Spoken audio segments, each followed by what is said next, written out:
Tudo bem? Boa tarde. Maravilha. Bom, para quem não me conhece, tem vários aqui que eu já vi durante o nosso evento lá com a Esquadrilha da Fumaça, né? E, na verdade, o evento foi de vocês e a gente agradece a participação, foi sensacional. Para quem não me conhece, sou o Guilherme, tá? Sou o atual comandante da Azul Conecta, instrutor de simulador, e a gente também faz parte do Fly Standards lá, né?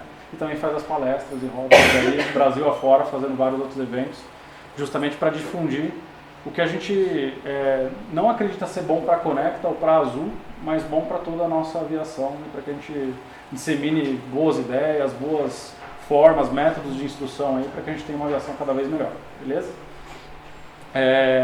Nossa palestra de hoje, eu vou mesclar dois temas, mas o principal aqui é que seja um bate-papo, tá? Então, assim, se precisar interromper, surgiu, estou pensando no negócio, interrompa, tá?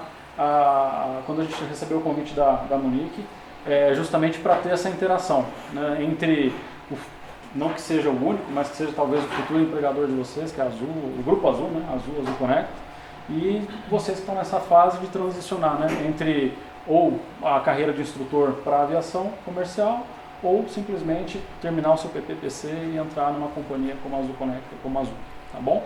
Então fiquem à vontade. Vou ser breve assim, na questão de slides, tá? Mais para a gente ter uma visão geral do que a nossa ideia, justamente para depois a gente ter um espaço bem livre de bate-papo, conversa. Eu vou falar, hoje estaria aqui comigo, né, compondo a nossa tripulação, o Heitor, tá? O Heitor teve um leve ajuste aí, ele chegou de Lisboa também, o voo não casou para chegar aqui hoje na palestra, mas eu também vou comentar um pouquinho sobre como é o processo seletivo lá, até uma determinada parte, como que é feita essa triagem, né, que existe uma triagem ali bem interessante, para que vocês saibam como se preparar melhor para estar ali junto com a gente, nesse pré-processo e no pós-processo, tá? E essa minha palestra também a gente comenta o e depois o sim, que é quando vocês já são aprovados na companhia, o que a gente espera de vocês lá, né, após a efetiva aprovação, beleza?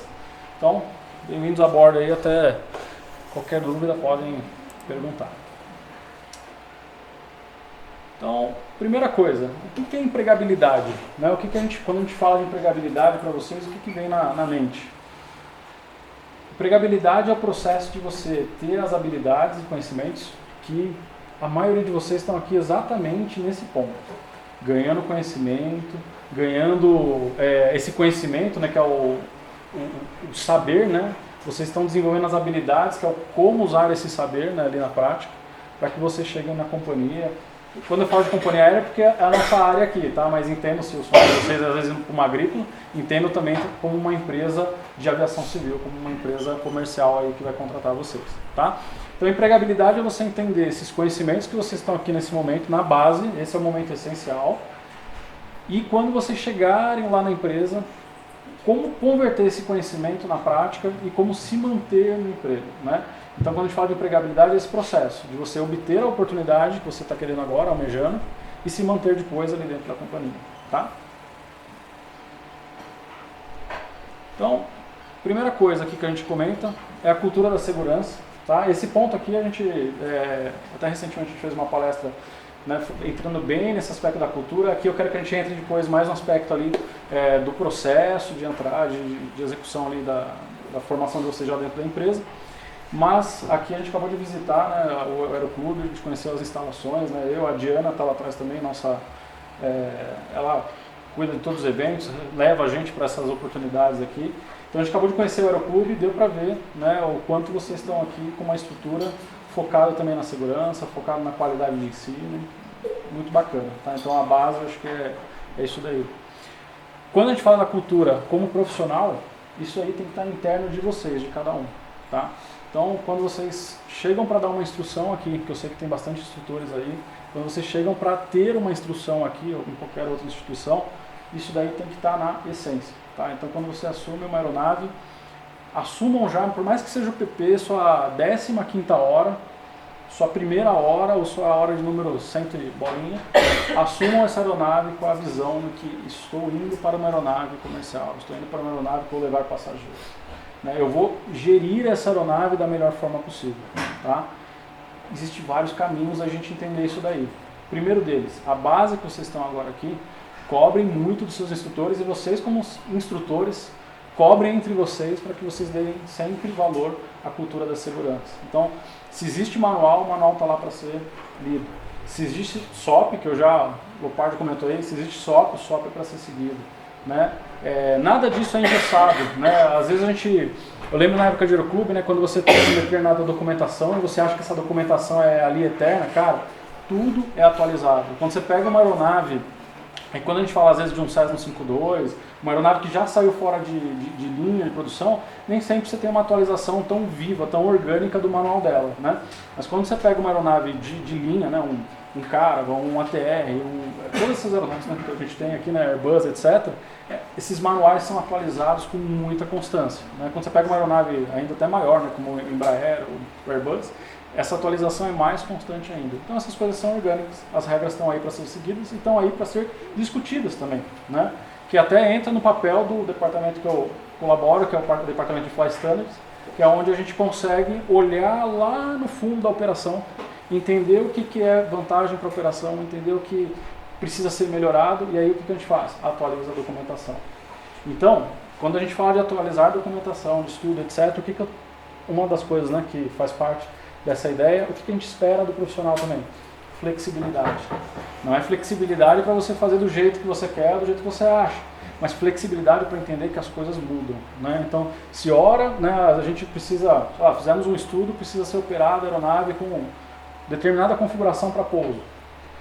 Funcionou, legal. Chegou uma determinada hora que às vezes, por motivo às vezes de eficiência de combustível, eficiência de tráfego aéreo, já não é aquela configuração que tem que ser essencial, vai mudar. E a gente tem que estar sempre ali com a cabeça aberta para absorver isso. Né? E muitas vezes ao passar do longo da vida de vocês dentro de uma companhia aérea, essa rotina vai ser muito constante, às vezes surgem, né, colegas que às vezes falam, puxa, não acredito, mais uma mudança. Entenda a mudança, é necessário. Né? É até bom para às vezes quebrar aquela mesmice, você fala, pô, toda vez eu venho aqui e opero para a mesma, né? Não, tem que ser dinâmica a coisa. Tá? E para finalizar essa questão de segurança, quando todos nós temos essa cultura da segurança, quando o Aeroclube aqui que nós estamos tem essa cultura, quando vocês vão para uma companhia que também tem essa cultura, um táxi aéreo, uma empresa de serviço aéreo especializado, etc., qual que é o resultado final? A gente vai ter o quê? Menos acidentes, que é isso que a gente não quer, menos incidentes, ocorrências, eventos, né? E principalmente ter um tráfego aéreo mais eficiente. Né? Todo mundo hoje fala de PBN, navegação. Cara, quando vocês entram no universo de uma empresa aérea, que a gente está num espaço aéreo ali com muita frequência, vocês não sabem o tanto que existe de pessoas, né, conversando entre nós. A gente conversa com a Congener, conversa com a empresa A, vamos até o DCEA lá para entender como que a gente pode ser mais eficiente e mais seguro. Né? Primeiramente mais seguro, né? E garantir a eficiência do sistema. Então, tem tudo isso envolvido. Se um dia um colega nosso fala, não, hoje eu vou chegar lá em Congonhas, vou usar tal flap, vou vir na menor velocidade possível porque eu acho que é legal.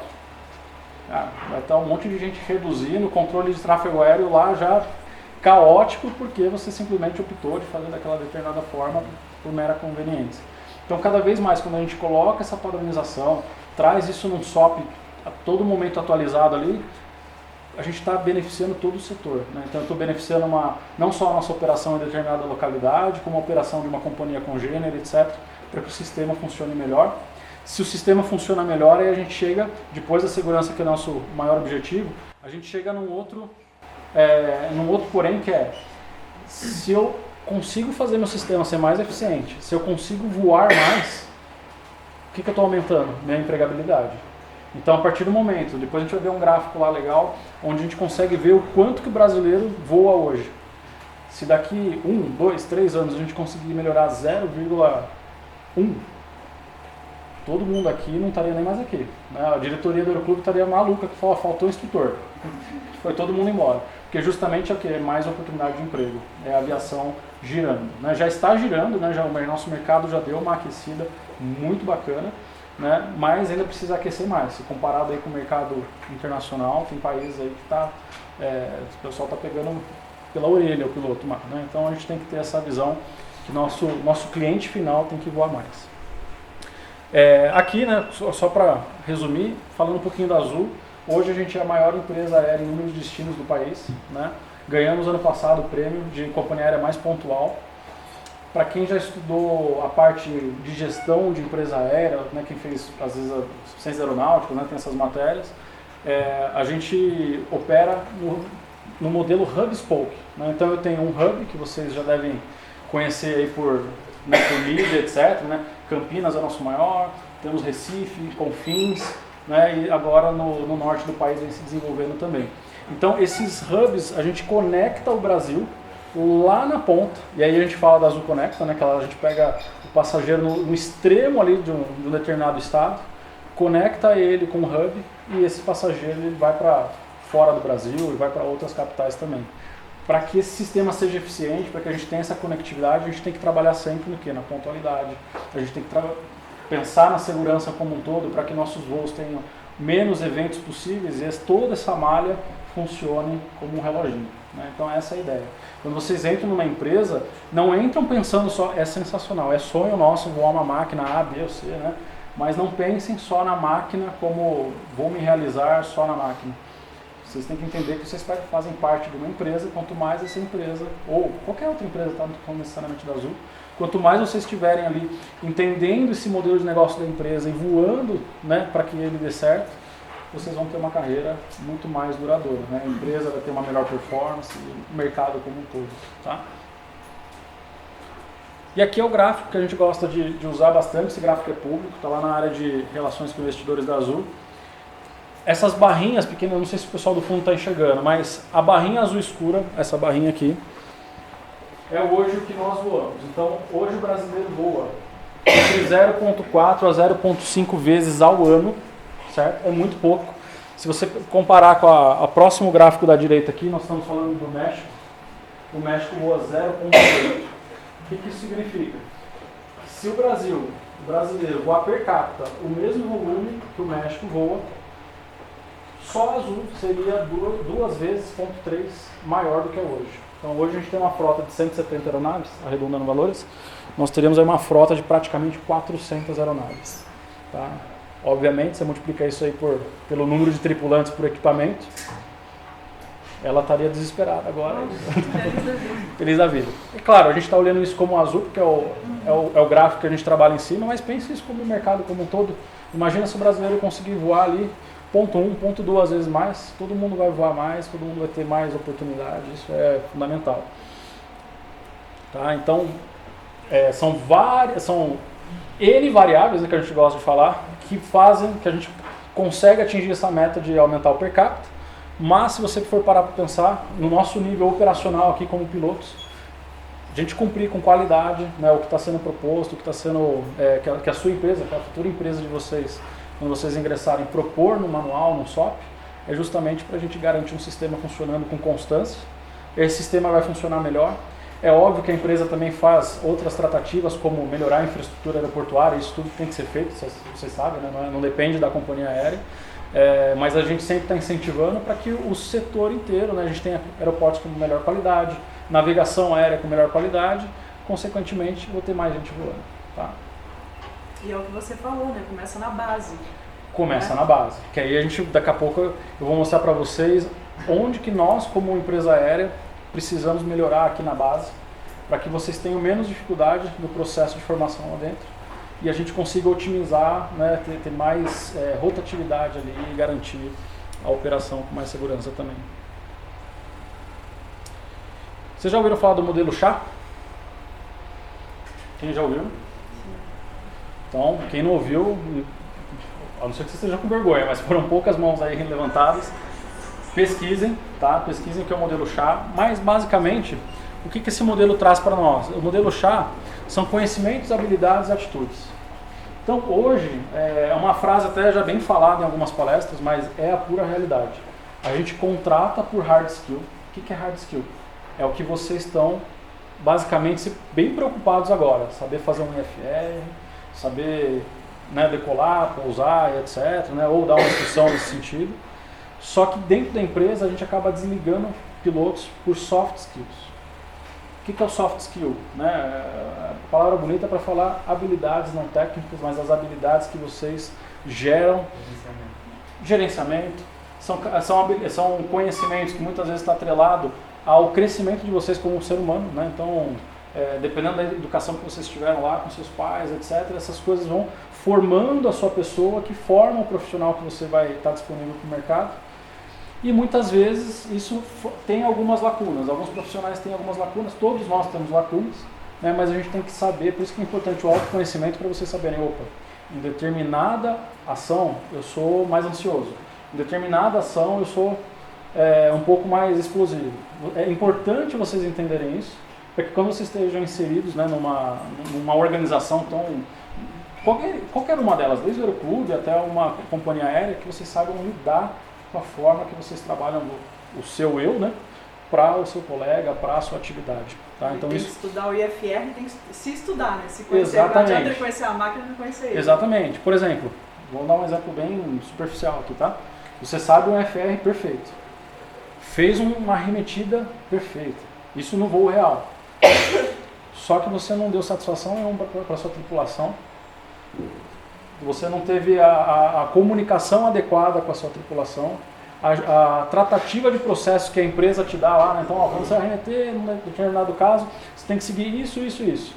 Você não seguiu, né? Então, o hard skill é você soube fazer, você soube executar a arremetida.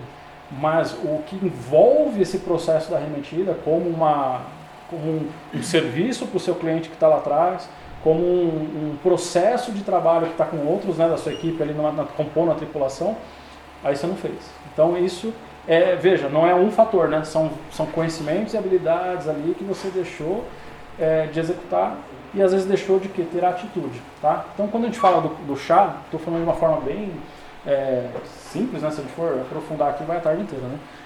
O conhecimento é que vocês precisam pegar, construir a sua base de hard skill, saber aplicar eles e a sua atitude ao aplicar eles, a sua atitude ao necessitar de aplicar eles é o que vai fazer a diferença, tá? Então, voltando aqui, como a gente está falando de instrução, pensem bem, assim, trabalhem, né? A gente pensa muito no voo mental, né? Às vezes vocês falam para os seus alunos, né? Estudem em casa, façam o voo mental da próxima aula, etc. Isso é excelente, é um baita exercício. E, principalmente, coloquem dentro desse exercício esse modelo de atitude. Então, por exemplo, não é só saber fazer o procedimento FR, é você pensar, poxa, se eu tive que fazer uma arremetida lá, um missile approach, o que eu faria para melhorar ali, se eu estivesse numa nave com mais pessoas, não estou sozinho, ou mesmo sozinho, né? O que eu faria para melhorar a segurança, para me conceitualizar melhor do que eu estou fazendo, tá? Então isso faz parte aí de você analisar esses 3 pilares que é o chá, tá? E a pergunta que a gente, um dado que a gente eu gosto de trazer, né? O piloto, o novo piloto, não existe novo piloto, tá? Existe o piloto que foi evoluindo ao decorrer do tempo, o perfil do piloto, e é isso que a gente espera lá na frente. É que vocês saibam o hard skill. Quando a gente contrata, vocês passam pelo processo seletivo, vocês fizeram provavelmente um simulador IFR lá, etc. Então, quando vocês já estão dentro, o que a gente já espera? Que vocês saibam voar IFR. O que a gente vai ensinar como empresa sobre o IFR? É como você aplicar o IFR que você já sabe dentro do ambiente operacional da empresa A, B e C e dentro daquela aeronave, certo? Cada aeronave vai ter um perfil de voo ali para determinada fase do voo. Perfeito. Isso é o processo mais simples resumido. Mas quando a gente pensa no perfil do piloto, ainda mais hoje no mercado que a gente tem muita tecnologia, hoje vocês estão voando uma aeronave, né, um Cessna 152, um Tupi, que tem pode ser até um piloto automático, ter ou não ter, né? Mas daqui a pouco vocês estão voando um Caravan, daqui a pouco vocês estão voando um Embraer, que tem um nível de automação. Quando eu falo do Caravan, por exemplo, né, eu vou colocar a sardinha para nós lá da Conecta, quando a gente fala do Caravan, igual o que nós trouxemos aqui no evento, né, há 2 meses atrás, aquele avião tem piloto automático dele, extrema automação. Eu consigo fazer o mesmo procedimento que o cara do Embraer está executando, né? Ele tem visão sintética que nem o Airbus tem, né? É óbvio, né? O Airbus é um avião bem mais complexo, mas assim, o nível de tecnologia já inserida nessas aeronaves, né? Se você pegar um Diamond, por exemplo, né, que é uma aeronave de menor porte, mas com extrema tecnologia, vai te exigir o quê? O conhecimento técnico dessa aeronave, mas principalmente o conhecimento de gestão dessa aeronave, tá? Então, o que a gente está esperando lá na empresa é que vocês aprendam, né, o que tem que ser entendido e saibam gerir uma aeronave com essas informações. Tá? E aí um dado interessante, a ABF, né, esse dado vem da ABF, que é a Associação Brasileira de Franchise. Né, então, para quem quer abrir uma franquia, etc., né, tem esse site lá, eles têm uma tabela com o valor médio das franquias de diversos tipos de negócio. O valor médio no Brasil de uma franquia é de R$654 mil. Lá dentro tem o quê? Geralmente 1, 2, 3, 10 funcionários, certo? E um gestor, um gerente, né, um coordenador de loja, etc. Quem que está aqui dentro? Primeira pergunta, quanto custa? Né, eu trago o cara aqui como exemplo, né? Mas hoje, só jogar no Google lá, você sabe o preço médio de qualquer aeronave, né? Uma dessas aqui, por exemplo, é acima de 4 milhões de dólares. Né? Multiplicar no câmbio atual, a gente está falando de um equipamento de 20, né, milhões de reais. Quanto que era a franquia lá, em média? 650. Então, assim, quando vocês olham, é lógico, né, a companhia não despende esse valor, né, assim, dessa forma, mas quando vocês olham o tanto de capital humano e financeiro que precisa para uma operação de uma aeronave, quem que é o gestor que está a bordo dessa aeronave? O piloto. Então, quando uma empresa, lá da alta gestão da empresa, ela está trabalhando para desenvolver várias novas rotas, várias atividades ali para que o negócio prospere, o cara que está lá na ponta para que faça essa normativa que vem lá de cima acontecer é o piloto. Tá? Então a gente tem que pensar dessa forma. Quando vocês estão assumindo uma aeronave, cara, vocês estão gerenciando um pedacinho daquela empresa. Pode ser, se a frota for grande é um pedacinho, se a frota for pequena é um pedaço, vai depender da empresa. Mas assim, pensem dessa forma. Tá? E aí a gente chega, quando a gente fala de atitudes lá do modelo chá, as atitudes estão em pequenas coisas. Quando você se apresenta para uma tripulação, né, e vamos pegar o caso de vocês se apresentam para um aluno, ou o aluno se apresenta para um instrutor, qual é a primeira coisa que vocês têm que esperar um do outro? Cara, um bom dia, uma boa tarde, uma boa noite. Né? Aqui não tem nenhuma pessoa desse exemplo, né? Mas se vocês pensarem em qualquer outra situação, qualquer outro trabalho, que você chega e aquela pessoa não dá um bom dia, não dá uma boa tarde, passa direto no corredor, parece que te leva, né? Imagina isso numa rotina dentro da aviação. É saudável uma rotina dessa? Nem um pouco. Então, quando vocês pilotos, nós, né, que estudamos tanto, a gente lê tanto material técnico, etc., não esqueçam lá no fundo, lá na ponta, que vocês estão lidando entre pessoas.